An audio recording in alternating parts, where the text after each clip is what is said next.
Assalamualaikum warahmatullahi wabarakatuh. Bismillah, alhamdulillah. Di pagi ini kita ketemu lagi. Kali ini saya akan menunjukkan tentang pintu rezeki. Jadi banyak sekali orang beranggapan pintu rezeki itu dari jenis pekerjaan. Ada orang yang mengatakan kalau saya kerjanya sebagai kuli bangunan, sebagai kenaiknya kenaik bangunan, ya otomatis tidak akan mampu membeli mobil. Kenapa? Penghasilan saya cuma segini, sehari 80.000, sehari 100.000 itu maksimal. Beda kalau saya, pekerjaan saya sebagai penjual sepeda motor, maka saya mampu membeli mobil. Kenapa? Karena setiap laku sepeda motor saya akan untung segini. Nah, secara logika memang seperti itu. Artinya apa? Jenis pekerjaan ini jumlah rezeki yang akan didapat berbeda. Tetapi secara Islam keliru. Karena kalau ngomongkan rezeki itu karunia Allah. Mau kita kerja sebagai kenet bangunan, kuli bangunan, mau kita kerja sebagai tukang, mau kita kerja sebagai pelaksana proyek, sama, rezeki dari Allah. Belum tentu yang pelaksana proyek ini lebih kaya daripada kenet bangunan. Kenapa? Karena cobaannya bisa jadi anaknya sakit, bisa jadi kehilangan sepeda motor dan sebagainya. Maka dari itu kita harus meyakini bahwa rezeki ini karunia Allah. Lalu bagaimana agar karunia yang Allah berikan kepada kita ini bukan sebatas cukup? Bahkan ada orang yang karunia Allah berikan kepadanya itu dia merasa kurang. Hutangnya selalu bertambah sampai pusing, sampai bangkrut. Ada orang yang hanya mengatakan cukup dan cukup. Tidak ada sisa yang bisa ditabung. Lalu bagaimana agar karunia Allah kepada kita ini kita rasakan lebih dari cukup, ada sisa yang bisa ditabung. Seperti itu. Nah, kuncinya bukan pada jenis pekerjaannya. Kuncinya bukan pada tingginya teknologi. Kuncinya bukan pada pandainya berjualan atau pandainya marketing. Tapi kuncinya ada pada maghfirah Allah Subhanahu wa taala. Sebagaimana di surat Nuh ayat 10 sampai 12. A'udzubillahi minasyaitonirrajim. Bismillahirrahmanirrahim. Fakultus taghfiru rabbakum innahu kana ghaffara.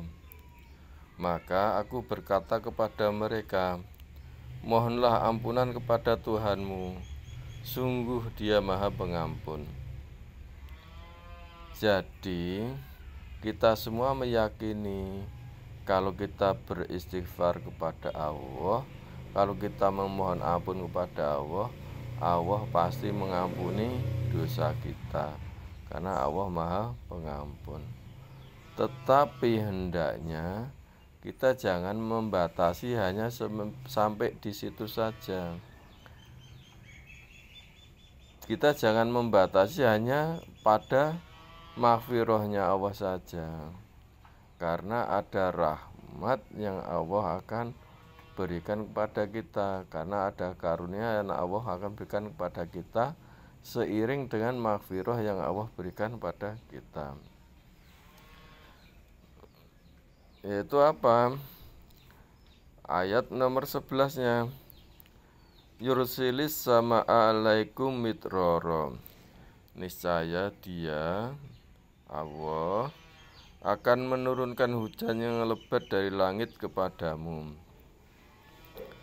Maka kalau Allah itu sudah memberikan maghfirah kepada kita, Allah akan menurunkan hujan yang lebat dari langit. Hujan itu rahmatnya Allah, hujan itu barokahnya Allah. Dengan hujan itu kehidupan akan berjalan, kehidupan di bumi akan berjalan. Tetapi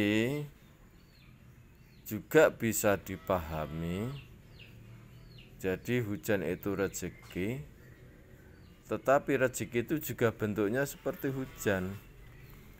Maka seharusnya kita sebagai kaum muslimin, kita ini basah kuyup karena hujan tersebut.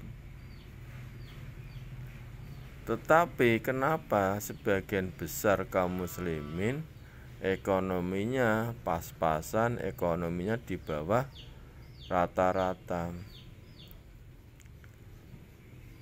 Karena kaum muslimin tersebut ketika ada hujan dia memakai payung, sehingga dia tidak bisa basah kuyup, hanya tampiasnya saja. Kenapa kita ekonominya pas-pasan saja, bahkan kadang di bawah rata-rata? Kenapa?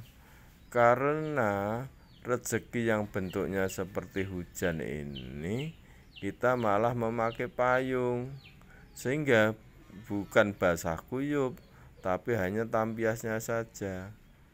Kita tidak basah kuyup dengan rezeki yang Allah berikan pada kita, hanya tampiasnya saja. Coba payungnya dibuang, tentu kita akan basah kuyup. Nah, payungnya ini apa?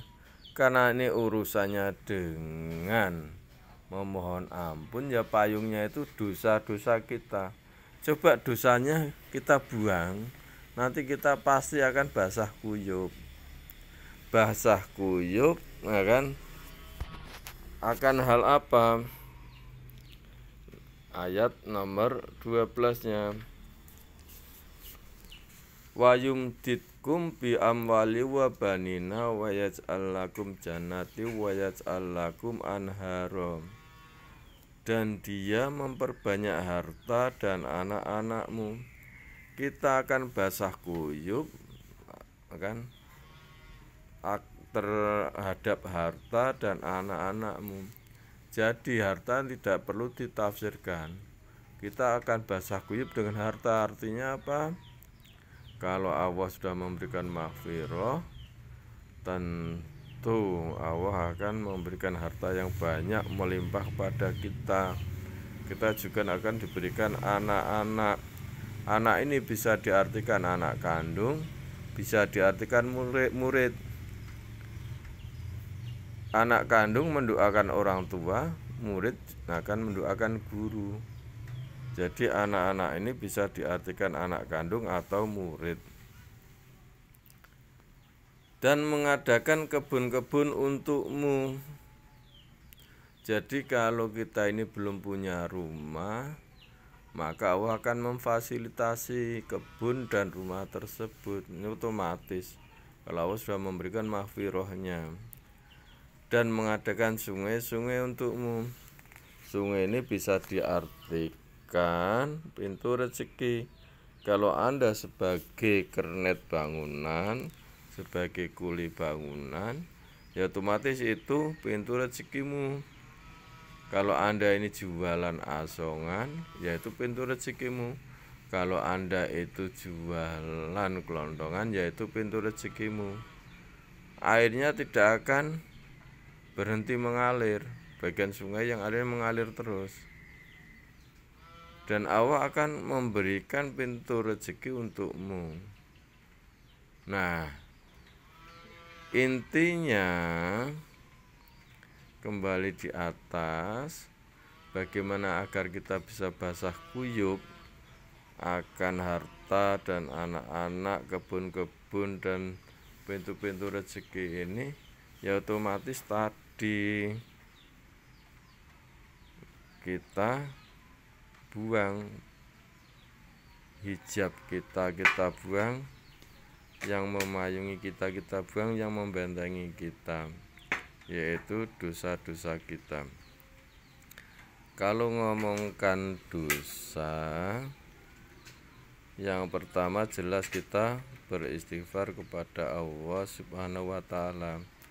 Yang kedua, ini kita harus mau tidak mau ya bertobat. Kalau kita ini kok terpaksa bertobat, ya namanya kita tidak ikhlas meminta ampun kepada Allah. Kita bertobat, tidak mengulangi dosa-dosa lagi. Kalau kita sudah bertobat, maka kita harus berazam, berniat yang kuat agar berhati-hati. Kita berniat yang kuat untuk berhati-hati terhadap jebakan dosa. Kalau kemarin-kemarin kita masih hobi tuh beli nomor, beli togel, ini perbuatan dosa, kita bertobat tidak beli togel. Tapi kita juga berhati-hati ketika ada teman ngajak kita, yuk nyate yuk. Kita harus tahu uangnya dari mana. Uangnya kok dari togel, dia baru ngampra atau nembus togel. Ya jangan mau. Uang itu uang haram kok kita ikut. Kita kedatangan teman, ayo nyari bakso yang enak yuk. Kita lihat dulu dia kerjanya apa. Kalau dia kerjanya pelaku riba, kerjanya di bank, pagi bank harian, ya kita nolak. Jangan mau. Mau kita tahu kerjanya dia riba. Kalau kita mau berarti kita menyetujui riba. Maka kita berdosa. Maka kita harus berhati-hati terhadap jebakan dosa. Maka ini sebentar lagi ada urusan pemilu, urusan pilpres. Kita sebagai kaum muslimin harus berhati-hati terhadap uang. Biasanya pasti ada uang-uang yang boleh dikatakan uang suap, uang untuk membeli suara. Nah, kita sebagai kaum muslimin harus berhati-hati. Jangan mengikuti makan uang-uang tersebut. Kenapa? Karena kita sudah berniat membuang payung, membuang hijab yang menutupi, ya kan, derasnya rezeki pada kita. Kalau kita sudah beristighfar, kita sudah bertobat, kita sudah berniat berazam yang kuat untuk tidak terjebak perbuatan dosa, ya insya Allah maghfirah Allah akan diberikan kepada kita. Berikut yang Allah janjikan tadi, hujan yang lebat dari langit, rezeki yang luar biasa sehingga kita basah kuyup dengan rezeki yang bentuknya itu yaitu harta, anak-anak, kebun-kebun, dan pintu-pintu rezeki yang lain. Insya Allah seperti itu. Ini adalah pintu rezeki untuk kaum muslimin. Kalau kaum muslimin semuanya bisa melaksanakan ini, insya Allah ekonomi kaum muslimin akan naik sesuai janji Allah. Kaum muslimin akan berada tidak pada posisi yang susah ekonominya. Insya Allah seperti itu. Semoga bermanfaat. Saya Muhammad Taufik dari Bahasa Alam mengucapkan selamat pagi, selamat beraktivitas. Wassalamualaikum warahmatullahi wabarakatuh.